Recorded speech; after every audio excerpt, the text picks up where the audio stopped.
Nós temos entrado em contato aqui para explicar para a nossa audiência com muitos especialistas, né? Desde esse ataque do Irã a Israel, para entender esse ponto, né? Em relação a como isso impacta os nossos negócios aqui no Brasil. E algumas opiniões vêm no sentido de que, eu queria saber se o senhor concorda, que não é necessariamente neste momento um cenário mais pessimista, né? Eu entendi, ouvindo esses especialistas, que ainda é um cenário controlado e que outros fatores poderiam pesar para se tornar, de fato, para se ter uma visão mais pessimista da coisa. Por exemplo, se fosse dado um apoio explícito, né, de outras potências mundiais, a exemplo da Rússia e da China. O senhor concorda e também é um cenário moderado nesse momento em relação a esse assunto do petróleo e os impactos sentidos no Brasil?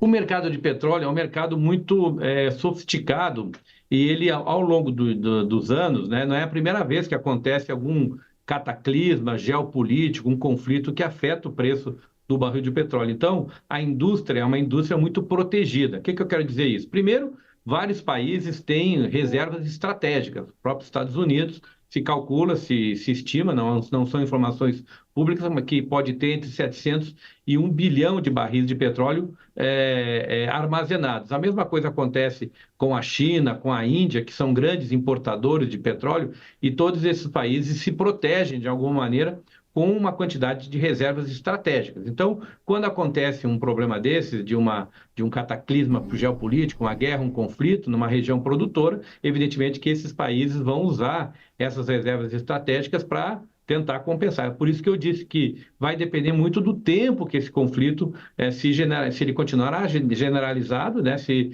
a diplomacia não funcionar nas próximas semanas, diminuindo as tensões, né? E também a escala do conflito, né? Será que vai ser afetado, por exemplo, países como a Arábia Saudita, como o Iraque, o Kuwait, né? O Catar, que são grandes produtores de petróleo, vai ficar uma coisa localizada ali em volta de Israel e dos seus vizinhos, né? Então, tudo isso vai afetar um pouco essa análise de longo prazo. É claro que o nervosismo, ele vai continuar no mercado, né? Os preços já deram um pulo. Ontem, hoje de manhã, deu um certo recuo, mas vão continuar certamente pressionados e na medida que o conflito vai continuar, vamos dizer assim, ocupando as manchetes dos jornais ou não, né? Nós conversamos com Roberto Ardengui, presidente do Instituto Brasileiro de Petróleo. Muito obrigado pela entrevista e pelos esclarecimentos. Acalma bastante a nossa audiência, uma voz ponderada que olha pelo lado otimista em relação a essa possibilidade de um abalo no preço da gasolina e também do diesel. Obrigado, presidente. Obrigado, boa tarde a todos.